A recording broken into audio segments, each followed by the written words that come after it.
Today I am going to break down what China's latest drills around Taiwan mean, not like a shouting news panel, but like a diplomat and strategic analyst. And yes, we'll go deep into the big question people in India ask. If Taiwan explodes into crisis, how does it hit India directly?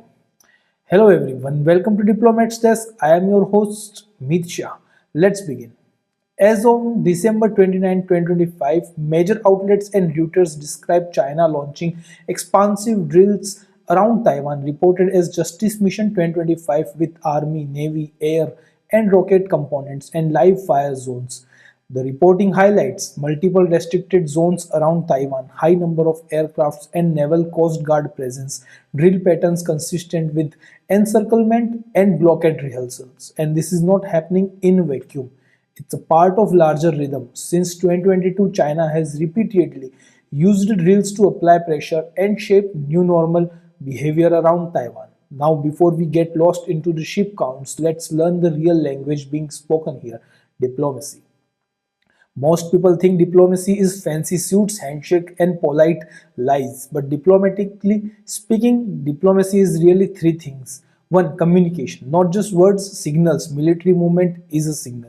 Two, bargaining. Every country is constantly bargaining for time, space, influence, trade advantages. Three, managing escalation. Diplomacy is like a pressure wall. When it fails, the pressure becomes war. Here's the fun analogy. Think of geopolitics like a group chat. Some people talk directly, some people drop status updates, and some people send a scene tick and then block you.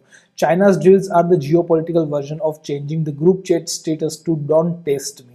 But to really understand the intent, we need one more concept: coercive diplomacy. Now, coercive diplomacy is when a country uses a pressure, military, economic, political, to force another country to change behavior without crossing into full war.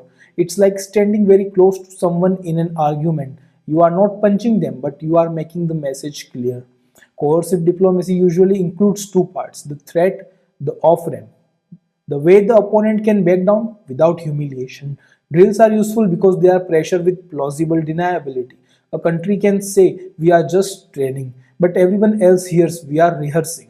That's why drills around Taiwan are such a big deal, because Taiwan is not just a military target, Taiwan is a symbol, and symbols are often worth more than territory. Taiwan sits inside one of the most complicated diplomatic arrangements on earth. Many countries maintain strong unofficial ties with Taiwan: trade, technology, cultural exchange, while officially recognizing Beijing. This creates strategic ambiguity. Ambiguity sometimes prevents war because it keeps everyone guessing, but it also creates risk. If a crisis happens, no one is 100% sure where the red line is. And that's why these drills matter. They test the boundaries of ambiguity. They ask, how far can we go without triggering intervention? How much new normal can we establish? Will Taiwan's public panic or become numb? Reuters and others noted these drills as amongst the largest in years and framed them as an escalation in pressure and rehearsal patterns. Now, to understand why now, we need to connect the dots with the recent history. A year earlier, the conversation in Taiwan and US linked institutions often included: is China doing drills as a response to specific political events like Taiwanese leader travel, inauguration movements, National Day? The American Institute in Taiwan had previously signaled that elevated PLA activity can be a part of China's broader posture rather than a single reaction. That framing matters because it suggests a shift. China may be moving from punishment drills that respond to events toward routine drills that normalize presence. This is a classic strategy. If you repeat something often enough, the world stops treating it as extraordinary. And once the world stops paying attention, you have changed the baseline. This brings us to the darkest concept in today's video: gray zone warfare. Gray zone warfare is a conflict that stays below the line that would trigger full retaliation. It includes constant military patrols, coast guard pressure, airspace violations, cyber operations, disinformation, economic coercion. It's a death by 1,000 paper cuts. And here's the scary part: in a gray zone environment, the real danger is not always an intentional invasion, it's a miscalculation, a collision, a radar lock, a commander taking initiative, a domestic political panic. This is why diplomats constantly ask, how do we prevent a small incident from becoming a big war? Now let's bring in the world, because Taiwan is not only about Taiwan, it's also about the United States, Japan, Australia, India. Yeah. China's deals send layered messages. To Taiwan, we can surround you quickly. To the US, we can complicate your access. To regional partners, be careful about involvement. This is why the drills are frequently described in the language of encirclement and blockade rehearsal in late December reporting. Now, here's where India comes in. India may not be in Taiwan Strait, but India is deeply tied to what happens there. So let's answer the core question properly. How would a Taiwan crisis impact India directly? First, trade and shipping shock. India's supply chain gets punched. A Taiwan crisis would instantly raise risk premiums. Shipping insurance goes up, freight rates spike, delivery times blow out. Even if India is not targeted, global logistics is interconnected. This matters for India because India imports electronic components, India exports finished goods and services. India's Make in India relies on predictable flows. A crisis does not need to destroy ports to disrupt trade. It only needs to create uncertainty, and uncertainty is extremely expensive. Now, second is semiconductors, the invisible disaster. Taiwan is central to the global chip manufacturing. In a crisis scenario, chip becomes scarce, price rise, auto, smartphones, defense, telecom all get hit. India's semiconductor ambitions and technology ecosystems are sensitive to upstream shocks, and India Taiwan cooperation has been discussed in policy circles as strategically significant while still constrained by one China diplomacy. Bottom line, even if India borders stay quiet, India's factories could feel the shock.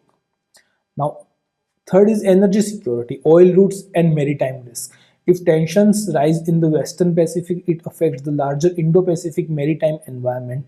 The risk calculations of naive and shipping companies. India is energy hungry. Any disruption that spike oil prices hits India fast. Inflation, rupee pressure, transport and fertilizer cost, household budgets. A Taiwan crisis can trigger a global price shock even without a full blockade.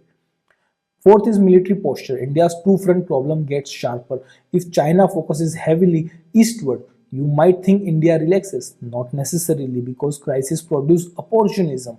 India would have to prepare for border pressure, information warfare, naval signaling in the Indian Ocean. And India would watch the Andaman and Nicobar geography with intense focus because sea lanes and choke points become more valuable when major power posture. Fifth is diplomacy. India gets forced into uncomfortable choices. In a Taiwan conflict, India faces competing needs: maintain China border stability, deepen Indo-Pacific cooperation, protect economic interests, avoid getting boxed into a binary camp. India's likely approach is calm public messaging, quiet readiness, coordination with partners when useful, avoiding symbolic moves that provoke China unnecessarily. This balancing act is exactly why India's Taiwan relationship grows pragmatically, economics and technology while staying diplomatically careful. Sixth, cyber and information warfare spillover. Modern conflicts include cyber attacks on ports, banks, telecoms, satellites, power systems. Even if the war is far away, cyber spillover travels instantly. India would have to raise readiness across sectors.